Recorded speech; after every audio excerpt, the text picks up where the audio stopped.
Do you have a ticking clock in your house?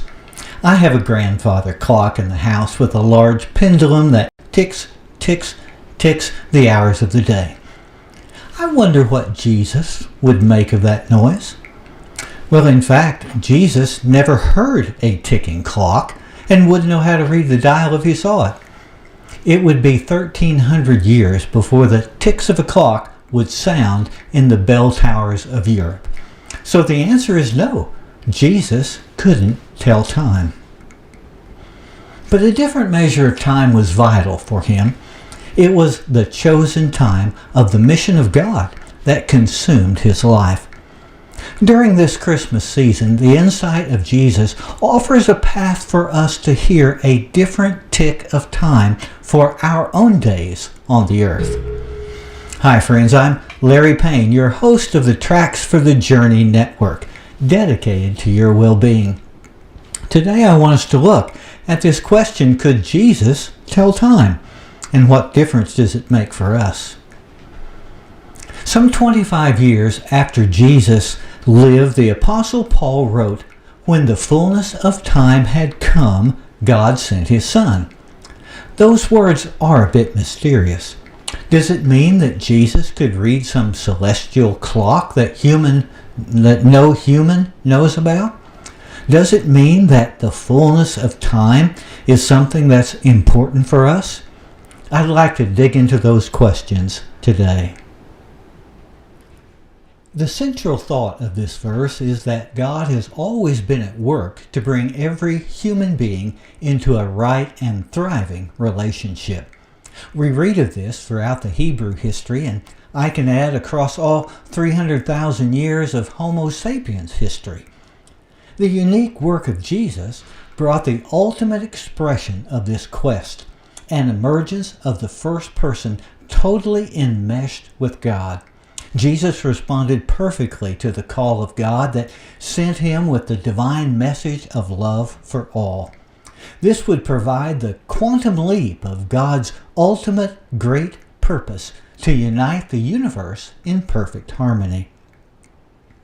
So what about that time and place in history that Jesus was born? Does that have anything to do with the fullness of time? We know the birth of Jesus was about 4 BCE. His preaching began in about 27 CE. Is that important? Well, when we look through the New Testament, Paul does not connect any historical event that would have been significant. In another place, he says it was the right time, without further explanation. I think a clue points to the growing unrest in Judea against Roman oppression in the early years of the first century. Within Jesus' lifetime, there were small revolts, hatred of the Herodian rulers, and disruption of the temple worship by Rome. So they were ripe for rebellion when Jesus began his ministry. Perhaps the mission of Jesus and the call to a kingdom greater than any political state was the last moment when disaster could have been prevented, preventing the war that occurred in 66 AD, which destroyed the Jewish state for 1900 years. It was a fullness of time with a window of hope that would prevent the death of millions. Jesus took action to preach the message from God, which warned that only love and justice, not taking up the sword against the empire, would bring peace and promise to the world. So what does this mean for us so many centuries after Jesus lived? I propose that the idea of the Christmas fullness of time means that Jesus seized the moment of his life to act for the greatest meaning possible. He could have merely been a teacher of a few disciples in the backwater villages of Galilee. But no, Jesus knew his time, and the circumstances of his world required action. He became a channel of God's energy to emerge in historic power that would cost him everything, but open a new world of transformation for millions.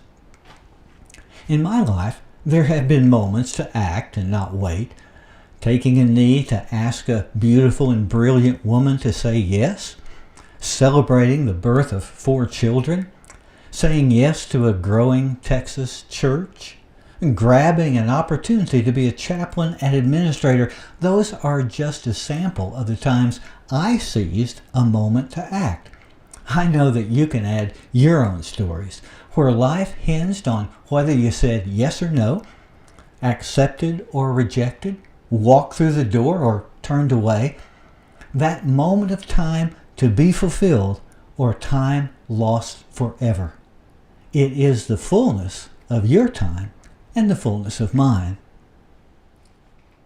Of course, all of us thrill at the stories of everyday heroes who rush to a burning car and pull a driver to safety, or first responders who don't give up the search for a missing hiker, or a mother who fights for her differently abled child to have the opportunity for a full life.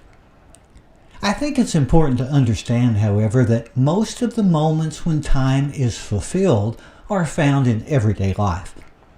Maybe it's the moment a dad decides to read a bedtime story to his kids rather than scroll the sporting news. Or maybe it's when a teacher stops in a hall to listen to a struggling teenager who thought her life couldn't go on.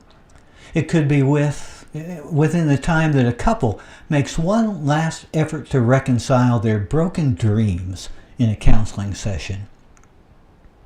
Process relational theology holds that God's essential nature of love is non-coercive, never forcing any human to obey. Jesus could have fallen to temptation of power and neglected the true work of God for others. In the moments when the crowds chanted his name in adoration, or the lonely hour in the Garden of Gethsemane knowing the betrayal was coming, Jesus could have missed his fullness of time. So could Jesus tell time? Not by looking at a modern atomic clock accurate to the billionth of a second. But did Jesus know that he lived in the fullness of time, a history-making moment that he must seize and use? Yes, he did. That knowledge went far beyond the ticking of a mechanical clock. Jesus took action in the time and context in which he lived.